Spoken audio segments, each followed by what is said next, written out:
Hello friends, ई Duniya knowledge channel में आपका स्वागत है। आज हम G7 के बारे में पढ़ेंगे। इसलिए G7 के बारे में पढ़ेंगे क्योंकि G7 में इंडिया को इनवाइट किया गया था, और लेकिन प्राइम मिनिस्टर ने ये जो मीटिंग विजिट था वो कैंसिल कर दिया है। तो पहले तो जानते हैं कि क्यों ये न्यूज़ में था। तो India was asked to attend the gathering as a guest to deepen the expertise and experience. कहीं ना कहीं इंडिया एक इमर्जिंग इकोनॉमी है और इसका इम्पोर्टेंस ग्लोबल लेवल पे बढ़ रहा है।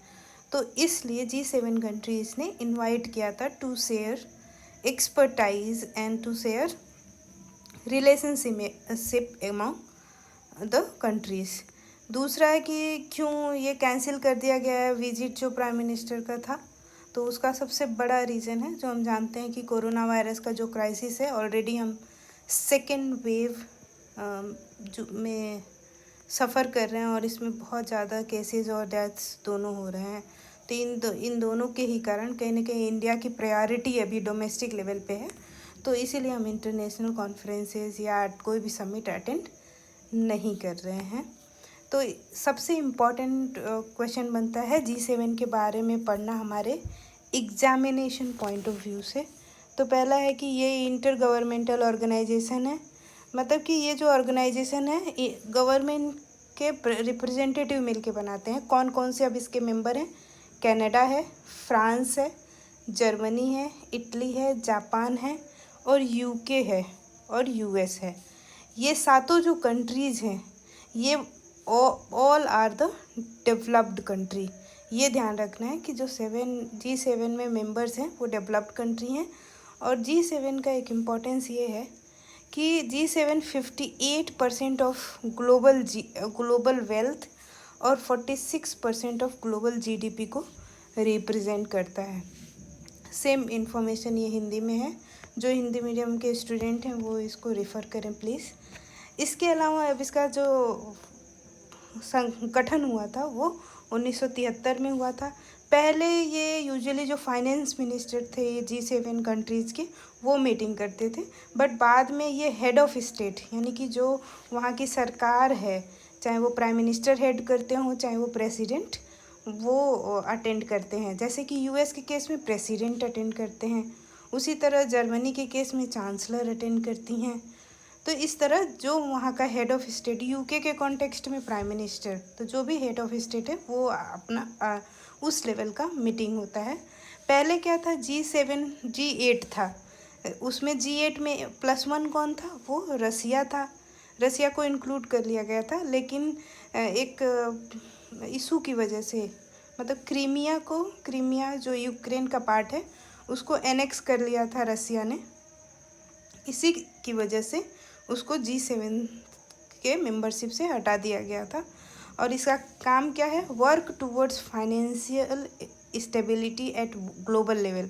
कहीं ना कहीं जो उनका शेयर है 58% ग्लोबल वेल्थ और GDP में 46%, तो जो बहुत बड़ा कंसर्न रहता है कि ग्लोबल स्टेबिलिटी को बनाए रखना, क्योंकि ये जो डेवलप्ड कंट्री हैं इनकी इकॉनमी ग्लोबल लेवल पे कुछ भी थोड़ा भी ऊपर नीचे होता है तो डायरेक्टली अफेक्ट करते हैं। इसीलिए इन्होंने ये फोरम बनाया था। इसका सबसे इम्पॉर्टेंट फोरम है फाइनेंशियल स्टेबिलिटी फोरम, जो 1999 में बनाया गया था। समिट यानी कि जो मीटिंग है ये हर साल होता है। ये सारे इन्फॉर्मेशन आप एग्जामिनेशन पॉइंट ऑफ व्यू से नोट कर लें। नोट करने से क्या होता है, एक जगह आप अब जैसे एक बार यहाँ G7 के बारे में आपने सारी जानकारी इकट्ठा कर ली, तो बाद में आपको ये पढ़ने की किसी और नोट्स को रिफ़र करने की या किसी वीडियो की रिफ़र करने की ज़रूरत नहीं होगी, सीधा सीधा यहीं पे पढ़ लेंगे। दूसरा, अब जानेंगे कि क्या क्वेश्चंस प्रोबेबल हो सकते हैं। वैसे तो बहुत सारे क्वेश्चन बन सकते हैं और आप खुद भी क्वेश्चन आंसर फॉर्मेट में बना के पढ़ सकते हैं। ये हमारा पहला क्वेश्चन है, which of the following country are not part of G7? तो रसिया, कनाडा, USA, जर्मनी। अब आप कमेंट करके बता सकते हैं कि कौन सी कंट्री जो है G7 का पार्ट नहीं है। सेकेंड क्वेश्चन है, which of the following statement are not correct? ध्यान रखना है कि यूजुअली एग्ज़ाम में हम जानते तो हैं कि करेक्ट तो पूछता है, बट कभी कभी बीच बीच में नॉट करेक्ट पूछ देता है। तो जब भी नॉट करेक्ट आपके क्वेश्चन पेपर में मिले, उसको तुरंत सर्कुलर मार्क या ऐसे रेक्टेंगुलर मार्क कर दें, जिससे कि आपको पता रहे कि क्वेश्चन में मेन पूछा क्या जा रहा है। तो पहला स्टेटमेंट है G7 फॉर्म्ड इन 1973। हमने देखा कि 1973 में फॉर्म हुआ। G7 समिट हैपेंड एनुअली, ये भी हमने देखा कि एवरी ईयर कंडक्ट किया जा रहता है। और Russia was never member of G7, तो रसिया पहले यानी कि मेंबर था जब G7+1 कर दिया गया था G8, बट अभी नहीं है। तो इसके हिसाब से which of the question is not, which of the statement is not correct, तो थर्ड स्टेटमेंट, तो आपका आंसर होगा सी।